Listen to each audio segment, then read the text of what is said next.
Bismillahirrahmanirrahim.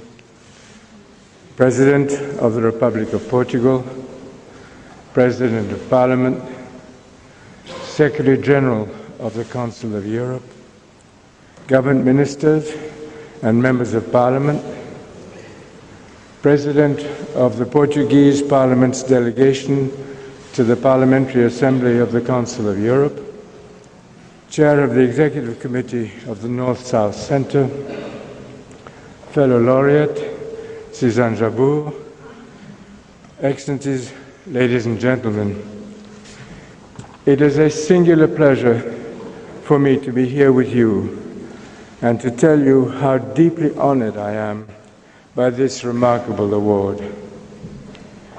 This ceremony is particularly meaningful for me for several reasons.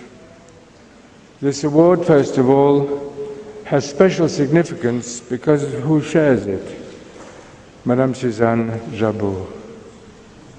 Her dedication to those who are tortured is an example that inspires us all.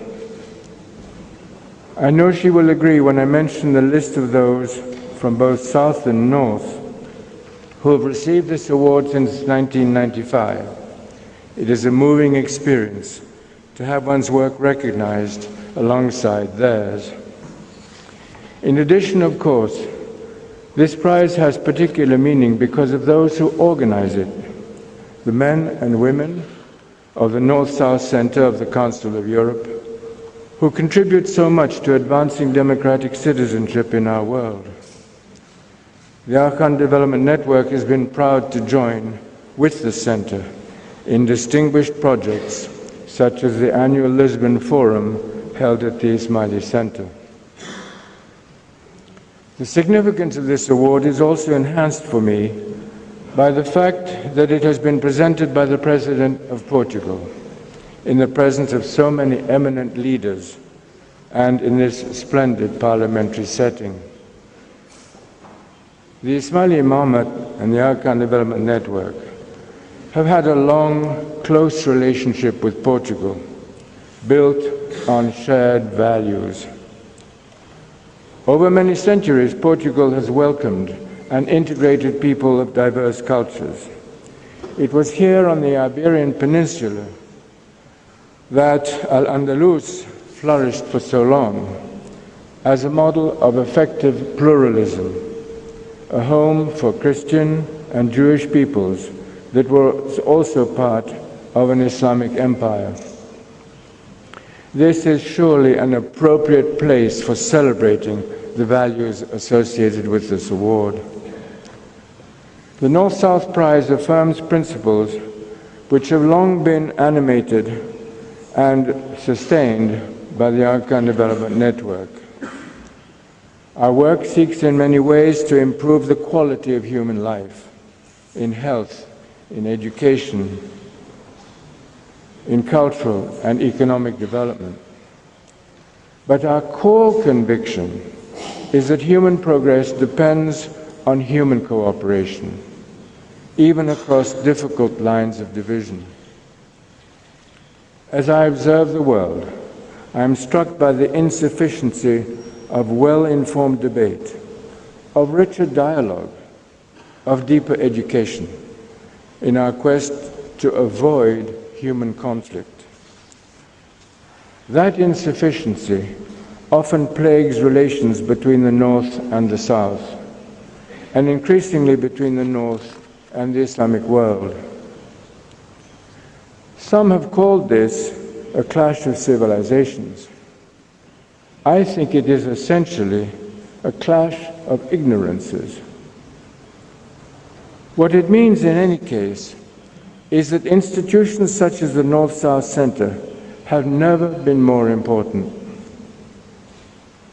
A related problem is the failure of so many to recognize that pluralism is not only a growing fact of life, but also a blessing for their communities, an opportunity to be welcomed rather than a threat to be feared. Since ancient times, great cultures have thrived because of their openness to diversity and not because of their exclusivity. It was to address this issue that the Government of Canada and I created a new Global Centre for Pluralism in Ottawa in 2006. Recently, the Global Centre held its third annual Pluralism Lecture, a platform for global leaders to reflect on this topic. Our first two lecturers in 2012 and 2013 were the former President of the Kyrgyz Republic, Rosa Otunbayeva, and the former United Nations Secretary General, Kofi Annan.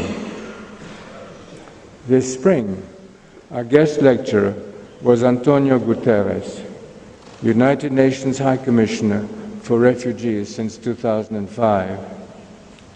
One reason I mention him here, of course, is because he was, for 7 years, the Prime Minister of Portugal. Before that, as many of you know, he also played a key role in the refugee affairs with the Council of Europe and its Parliamentary Assembly. His recent lecture described eloquently the unprecedented scale and severity of the world's refugee crisis. He addressed passionately the moral challenge this crisis presents, the tragic impulse of some to exploit it, and the critical importance of standing together on behalf of human tolerance. I commend his words to you. They resonate powerfully with the purpose of the North-South Centre. We inhabit an overcrowded and interconnected planet, and yet we share a common destiny. A weakness or pain in one corner can rapidly transmit itself across the globe. The pervasive rejection of pluralism in all its forms plays a significant role in breeding destructive conflicts. An example is the current situation in the Middle East, where conflict is having a profound destabilizing impact in the region, but also well beyond, including here in Europe. Instability is infectious, but so is hope. And that is why it is so important for us to carry the torch of hope as we seek to share the gift of pluralism. Pluralistic values have been articulated since ancient times. Profound expressions about our common humanity are embedded in the world's great religious traditions, including my own. But now, it is for us to re-articulate those traditions. As we do so, our support for one another can be a source of renewed and growing strength. It is ironic that a sense of intensified conflict comes at a time of unprecedented breakthroughs in communication technology. At the very time that we talk more and more about global convergence, we also seem to experience more and more social divergence. The lesson, it seems to me, is that technologies alone will not save us. The critical variable will always be and always lie in the disposition of human hearts and minds. That, it seems to me, is what the work of the North-South Centre is all about, including our gathering today. I am grateful for the opportunity to share with all of you in this experience and in the great purposes to which it calls us. Thank you.